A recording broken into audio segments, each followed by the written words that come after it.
When you hear the word nirvana, what's the very first thing that pops into your head? A certain grunge band from the 90s, maybe? Or do you picture this mystical, cloudy destination up in the sky where you just kind of float around in endless bliss? Or, I don't know, maybe just a complete empty void. We throw this word around all the time today, usually to describe a really great cup of coffee or a relaxing spa day. But if we strip away all that pop culture baggage and look directly at the original Buddhist teachings, we uncover a concept that is radically different. It's profoundly active and honestly incredibly relevant to how we handle the daily grind. Welcome to today's Explainer, where we're going on the journey of enlightenment, understanding nirvana. We're going to trace this path from the burning chaos of everyday desires all the way to a state of crystal clear peace. By the end of this, you're going to see nirvana not as some faraway place, but as a dynamic state of being that directly impacts how we exist in the world right now. All right, let's jump right in. Section 1. What is nirvana? To get to the bottom of this, we really need to go back to the source. Our guide for this explainer is a fascinating Dharma talk, specifically Chapter 3 from the text The Challenge of Enlightenment, which was delivered back in June 1992. This text is amazing because it takes these core, sometimes super academic Buddhist theories and just slices right through the complexity to make them totally accessible. So we're going to unpack the author's insights to see what the historical Buddha actually meant when he talked about ultimate peace. And the very first major shift in our understanding happens right here, with the literal definition. The original Sanskrit word nirvana, it absolutely does not translate to heaven or paradise. It actually means to blow out or to extinguish. Think about that for a second. It's not a destination you travel to, it's an active, deliberate process of putting out a fire. Okay, moving right along. Section 2, Extinguishing the Flames. So this begs the obvious question, right? If nirvana means to extinguish, what exactly are we trying to blow out? Well, the source text describes our daily existence as a world literally burning with flames. Now, obviously, these aren't physical fires. They're the flames of human worldly desires, illusions, and all our sufferings. Just think about the chaos of wanting things you can't have, or that immediate flash of anger when someone cuts you off in traffic, or just the constant nagging dissatisfaction of everyday life. The text refers to these as the three poisons: greed, anger, and ignorance. The teaching goes that humanity is essentially engulfed in these flames, so achieving nirvana is the literal act of successfully blowing that fire out. Now for Section 3, the clear lake metaphor.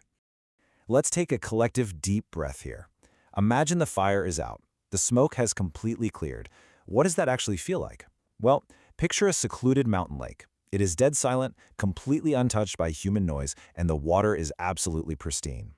This state, often called nirvana's tranquility, is compared to this perfectly still body of water. And to explain this, the text offers one of the most beautiful and calming metaphors I think I've ever encountered. The text paints this exact picture. Quote, looking down from a boat on a transparent lake, seeing the white shells and pebbles at the bottom. What is truly visceral about this teaching is how it positions you. When you achieve this state, you are the person in that boat, looking down through that crystal clear water. And the logic here is just brilliant. Those shells and stones at the bottom of the lake, they represent your past worldly sufferings, your anxieties, your mistakes. The huge difference is you aren't drowning in the water with them anymore. You're not thrashing around in all that pain. You're floating above it in a boat, looking down at your own struggles completely objectively, with total spiritual clarity. You can literally look down and say, so that is why I suffered. That was just a physical illusion. It's a state of profound, detached realization. Let's keep building on this. Section 4. 2 types of nirvana. Now that we kind of understand the feeling of nirvana, we need to look at how it actually manifests. The source breaks this down into an academic framework that makes these really dense philosophical ideas super easy to digest. Basically, the text outlines 2 distinct types of nirvana. We're looking at nirvana with remainder on one hand and nirvana without remainder on the other. This comparison is an absolute game changer because it clears up a massive misconception, the idea that you literally have to be dead to reach nirvana. So the crucial point is this first one, nirvana with remainder. This is living enlightenment. It means you've completely blown out the flames of worldly desires, but your physical body, which is the remainder in this context, is still here. You still have a brain, you still walk around in the physical world, but you are completely liberated from the suffering that usually comes with it. You've achieved profound spiritual liberation while still very much alive. Conversely, Nirvana without remainder refers to the state achieved after death. At this point, the soul has left the physical body completely. There's absolutely no physical form, no remainder tying you to the earthly plane whatsoever. It is the ultimate final spiritual liberation in the afterlife. All right, almost at the end. Section 5, Enlightenment and Salvation. Now let's see how all this builds into an even deeper, frankly more challenging concept. Because as it turns out, achieving your own personal peace is really only half the story. The text wades into this major historical debate in Buddhism, bringing up the Mahayana critique of nirvana. We get a really fascinating tension here regarding what the ultimate purpose of enlightenment actually is. The Mahayana perspective essentially issues a massive challenge. It basically says, hey, if you reach nirvana and just sit there in your perfect peace, you are entirely missing the point. They actively criticize the whole idea of achieving enlightenment just to retreat to some isolated, high spiritual realm far away from humanity's mess. For them, the true goal isn't escaping the world at all. It's the active salvation of others. You can't just kick back and enjoy the view from your boat while everyone else is still in the water drowning.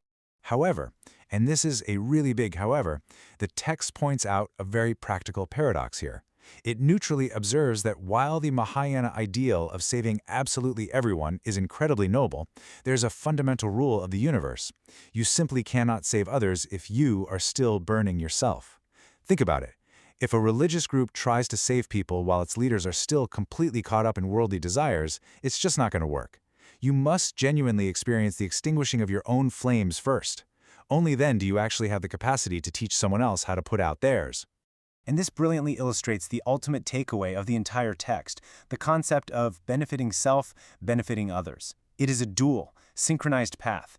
You benefit yourself by seeking enlightenment and finding that deep, personal nirvana. But in the exact same motion, you use the joy, the wisdom, and the clarity you've gained to guide others out of their suffering.